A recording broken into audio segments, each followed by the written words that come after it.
We roll deep. We roll deep. Apparently so. In many. I mean, proud and loud. I like it. I hate to start with some bad memories, but because it's relevant today, we've got to talk about, you had a similar situation to the Eagles in terms of having 2 weeks to prepare for Tom Brady and the Patriots. What makes that unique and different?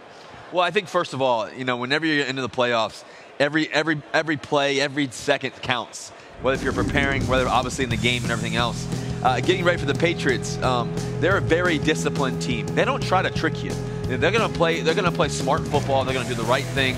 They're going to play a lot of man coverage most likely, and they're going to try to lock you down. And so, I think more than anything, the biggest thing, especially for a guy like Nick Foles and the Eagles and everything else, going into this game, a lot of it's just going to be, you know, keeping the composure, you know, and staying calm. Which is probably easier said than done against a team like this. Now let's get to the good stuff. You did beat the other team, the Eagles, this year, pretty well at home. How'd you do it, and what's the key to beating this team? If you're going to help out the Pats a little bit, not saying you want to. Well, they're a great football team, the Eagles, and their front seven is really talented. They got 7 guys that come in and rush. They got a lot of guys that can get to the quarterback. The key to the Eagles and beating the Eagles really is trying to stay on schedule early. I mean, you got to get 3, 4, try to get 5 yards on first down, because otherwise, if you're in 2nd and 10 and 3rd and 10 situations, it's very tough against these guys. And that's what we did. We stayed ahead of the chains. We made plays. We made plays down the field. Guys ran the ball well to us as well, and we made a lot of big time plays.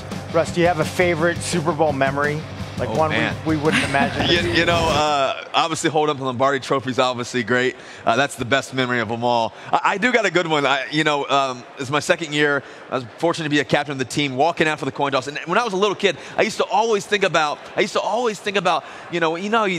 the game on TV and then you see all the flashing lights. Well, for me, when I was able to do that, you know, actually for the Super Bowl, I went out for the coin toss. Here comes Peyton Manning. Here comes Champ Bailey across the way. And sure enough, Joe Namath is walking across too in his mink coat. Of course. You know, it's 45 degrees out, moon's out, full moon. It's an amazing night. And Joe comes out, and the ref takes the coins. Says, hey, we got the AFC champs here, the Denver Broncos. We got the Seattle Seahawks here, NFC champs. Everybody's screaming, and sure enough, he says, you know, we're going to have Joe Namath do the coin toss. So Joe takes the coin, he flips it, and the ref grabs it and says, Joe, we got to let him call heads or tails. Let him call heads or tails. And so sure enough, Joe leans in and goes, hey, Wilson, I always had a quick release. So that was my greatest memory. That's a really good impersonation, too, by the way. Pretty good. Well, you mentioned the defensive line of the Philadelphia Eagles and how they rush 7. They got 7 guys that can get to the passer.